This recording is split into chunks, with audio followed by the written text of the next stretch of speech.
Heavy rain slowly winding down across central and eastern Kentucky. I've got some better weather that I'm tracking just ahead. It's been a long day for people who live near flood-prone areas as they keep an eye on swollen creeks and streams. How people in Boyle County handled another round of rain.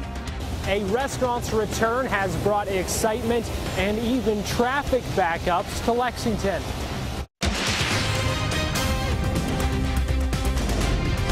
This is WKYT News at 11.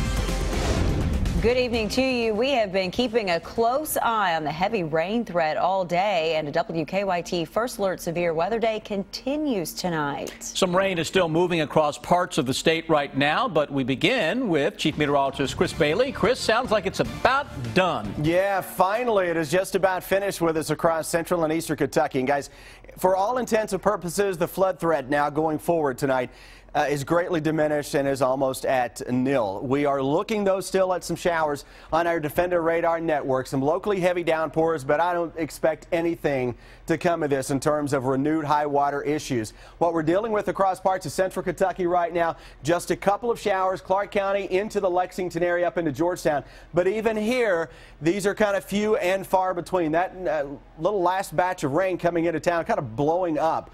So that is good news. It is diminishing here in the northern parts of Clark County over into Montgomery County as well on your Defender radar network. Big area of low pressure that is off into the Chicagoland area near blizzard conditions on the north side of that. We're on the warm surge, so temperatures right now are as warm as we have been the entire day into most of central and eastern Kentucky. But with that system roaming its way across the region into the overnight, you may hear some winds gusting close to 40 miles per hour. Just ahead, we'll talk about how we still have a couple more raindrops to go through before we get into a colder and, more importantly, a much drier weather pattern. Guys, big changes in that 7-day forecast just ahead. Chris, thank you, and more on the weather in just a minute. But first, we are tracking some breaking news in Lexington. A FedEx truck has flipped over, shutting down a major road. The crash just before 10 o'clock tonight on Leestown Road near North Yarlington Pike. And this is some video just into our newsroom. As you can see, the truck ended up on its side, causing a load of packages to fall out. No word if anyone has been injured, but Leestown Road right now is closed. Keep checking WKYT.com for updates on that situation. Another round of heavy rain today moving through wasn't what people in Boyle County really wanted to see. Back on Christmas Day, some families near Perryville had to be evacuated because of the rising water. So today, they kept a close eye on creeks and streams when the rain started falling again. Monique Blair continues our First Alert Weather Team coverage. On Friday, the Chaplain River here in Perryville was so high, 5 families had to be evacuated from their homes. And now as the rain falls once again, many homeowners who live out here tell me they're keeping a close eye out for the possibility of more flash flooding. Just running in between the raindrops and trying to clean up, get the fences back up some, pick up the debris and stuff that got float up in the yard, and keeping an eye on the water. On Christmas morning, Joseph Sott and his wife faced a bit of a scare when the river rose quickly and began to creep in on their home. The rain stopped just in time for the Sotts not to have to leave their home, but it did leave behind quite a mess. We've got a whole brand new pile of wood, 2 new tires, some pieces of tin, toolboxes, bed liners, refrigerators, all kinds of stuff is washed up, a cooler. As more rain fell Monday evening and with an already saturated ground, Sott says it won't take much for the water to once again reach his front yard. It's come down pretty good, about the same way it did on Friday. If it rains much more like this, it'll come back up. It's just the way it is. When you live next to water, you get used to it. Although the Chaplain River rose very high very quickly Friday morning, it didn't take long for the water to go down. And by late Friday afternoon, the river levels were about at the same place they are right now. In Boyle County, Monique Blair, WKYT.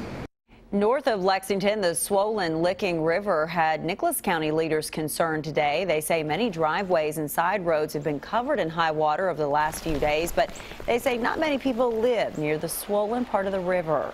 I'm very lucky. I only have 1 or 2 houses that's close to the river, and it takes quite a bit of rains, in the river to affect those houses. Nicholas County leaders say no injuries have been reported because of the high water. From tornadoes to heavy rain to snow and ice, this storm system has had quite an impact on much of the country. As Omar Villafranca tells us, people in parts of Texas are trying to salvage what they can from storm-damaged homes. First responders in Missouri braved the snow to rescue people trapped by floodwaters. The storm left an inch of ice on some roads in Oklahoma. 150,000 people are without power and heat. Mainly, I'm worried about keeping my kids warm, you know. Got 3 little ones and then my grandmother, who's elderly. In West Texas, nearly 15 inches of snow and gusting winds created drifts that buried cars. Accidents left motorists stranded on interstates for hours. Oh, I see it! It's crossing the highway right there. The extreme weather took a different form in the Dallas area. 9 tornadoes damaged or destroyed 1,500 homes over the weekend. 11 people died, including Petra Ruiz, a mother of 4. A tornado picked up her car. Her husband was the first to find her. I started talking to her. I said, Petra, wake up. Karen Swearingen took shelter in a closet with her deaf son. I just kept signing, God save us. The rain finally stopped this afternoon, giving residents a chance to survey the damage and salvage any valuables. Is there any more tubs? Even with the promise of clear skies for the next few days, people here say the cleanup could take months. Omar Villafranca, CBS News, Rowlett, Texas. A Harrison County woman says a tornado damaged some of her family and friends' homes in the Dallas area. Adrienne Curry is originally from Rowlett, Texas, which was hit by a tornado Saturday night. When she heard about the tornado, she says she immediately started calling all of her family and friends there. As soon as I got done talking to my mom, I called my best friend and I was like, "Are you okay?" And she says none of her family and friends in the Dallas area were injured, but she says the tornado destroyed her aunt's home. She's grateful that donations are coming in to help those affected by the tornadoes. To stay on top of the weather situation and traffic with the WKYT Weather Plus traffic app, download it for free in the app or Google Play Store. New tonight, Georgetown police are alerting businesses about some fake $100 bills going around. Here's what they look like. Police say someone has been passing these fake bills. While they may look real at first glance, the words "motion picture use only" appear where the United States of America normally would be. So far, police have not made any arrests. Well, it just opened yesterday, but tonight a new fast food restaurant in Lexington is already a huge hit. Yes, it is. Popeye's Chicken opened near the intersection of New Circle Road and Old Paris Road. The chain is returning to Lexington after being away for years. And some people are waiting 2 hours in line just for chicken. New at 11, our Garrett Weimer talks to some of those who lined up. Calling the opening grand may be an understatement. I've never seen a line this long for fast food. In the day since it opened, folks have flocked to Popeyes on New Circle. The drive-through line has been so long at times that cars have wrapped around a nearby plaza. My fiance texted me and said Popeyes is open, and in order to maintain a tranquil household, I'm bringing home Popeyes chicken. Oh, no. Thank you for the chicken. Thank you for the beans. Thank you for the rice. David Wallace's reaction to the chicken chain has gotten an eye-popping reaction online with thousands of views and shares. Y'all, I finally got my chicken! Also an understatement, saying all this has pleased the restaurant's owner. Lexington's really been super. The people are great. We've asked them, sorry that you have to wait so long, and all they tell us is that we're just glad that we're here. So we've been well received. The Lexington people have just been fantastic. Folks I talked to who waited in line told me for one reason or another, it's worth it. Popeye's chicken is always great. And not just for dinner. Some here hope a piece of chicken can be a recipe for much more. How long are you willing to wait out here? Till sunrise. Happy wife, happy life. In Lexington, Garrett Weimer, WKYT. And this is probably no surprise. The owner, Bill Mann, says he's already eyeing more Lexington locations. He says from what he's seen so far, he thinks there's room for 2 or 3 more Popeyes restaurants around the city.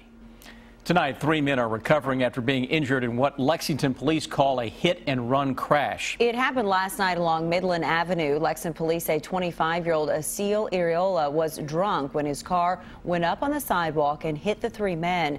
They say he then drove off before later being arrested.